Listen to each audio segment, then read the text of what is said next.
Hi everyone, welcome to the tutorial series for AWEbase, the software that helps organizations manage their contracting workflow from start to finish. If you want to learn more about AWEbase, please visit awebase.com to sign up for a free account. Don't forget to like and subscribe, and click the bell to be notified whenever there's a new tutorial. In this tutorial, we're going to look at how to create a new release in AWEbase, and then set up its budget. First, a bit of terminology. In AWEbase, a title is a master product. A release is a specific version of that product. For example, if the title is a book, a release might be the hardcover version of that book. Or if the title is a magazine, a release might be the October issue of that magazine.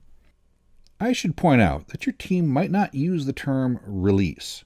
While it's the default, it might not make sense for your business, which might use the term project or campaign instead. If that's the case, stick around. And at the end of this video, I'll show you how to change the term inside AWEbase itself. Let's create a new release. First, I'm going to go up to the main action menu, select Create Release, and click on it. Let's say that our release is a deluxe edition of the board game called Frog Racer. Now, every release is associated with a title. In this case, the title is the board game Frog Racer, so I'm going to plug that in right here in the title field. If you don't see the title you want on the drop-down menu, you can always type it and AWEbase will pull it up. Next, we choose the key date for the release. This is an internal date and can represent anything your organization needs it to.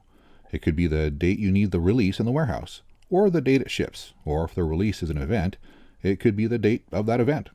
I'm going to plug in a date here. Let's enter a description for our release.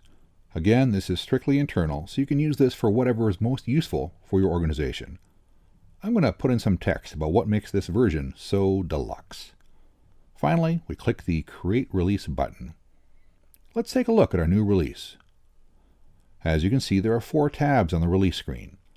The first tab shows the details, which we've just established. You can change them by clicking on the Edit button. The second tab displays all the deliverables associated with this release. Deliverables are the assets or services that you need for a release. So for our board game here, that would mean artwork for the box and cards, some writing for the rules booklet, and some graphic design to pull it all together.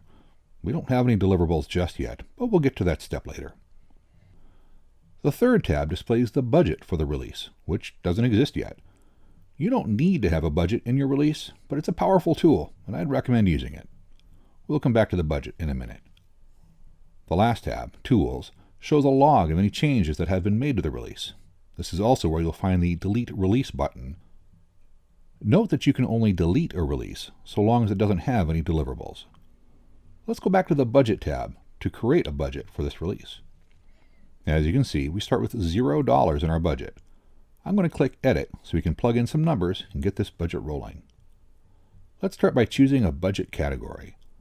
We're going to need a lot of artwork for our board game, so let's choose Artwork from the category dropdown.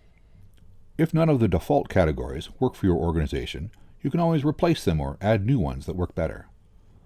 Now let's assign some budget to this category. We'll need artwork for the box, the board, and the cards, so let's put in $3,000, then click Add to add this category to the budget. What else do we need?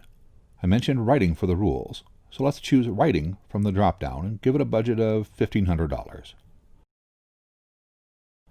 Finally, let's add some graphic design to the budget. Now that we have some numbers, let's take another look at the budget. Up here on the top left, we have the budget by status. Once we've assigned at least a portion of the budget to some deliverables and contracted some of those deliverables to our contractors, the numbers next to the circle will change. For now, the whole budget is still available. Over here on the right is the budget by category. You can mouse over each segment to see how much budget is allocated to each category. Down here at the bottom, the budget table combines budget by both status and category. The right column contains the total budget for each category, which we just entered. Right now, that full amount is available since none of it's been assigned yet. We hope this tutorial has helped you understand how to create releases and budgets in AWEbase. At the start of this video, I mentioned how your team might not use the term release, and I promised that I'd show you how to change it to something that works better for your business. Let's do that right now. First, click the Settings button down here. If you don't see the button, talk to your administrator about getting access to the settings. By default, we're on the customization screen. Select Navigation and click the toggle to unlock the ability to change the terms as you see fit. Let's say I've got a comic book publishing company. I don't have releases, I have issues. So I'm going to replace release with issue and the plural with issues. As you can see, this change is already propagated throughout AWEbase. If you have any questions about releases or getting started with AWEbase, please contact our support team at awebase.com.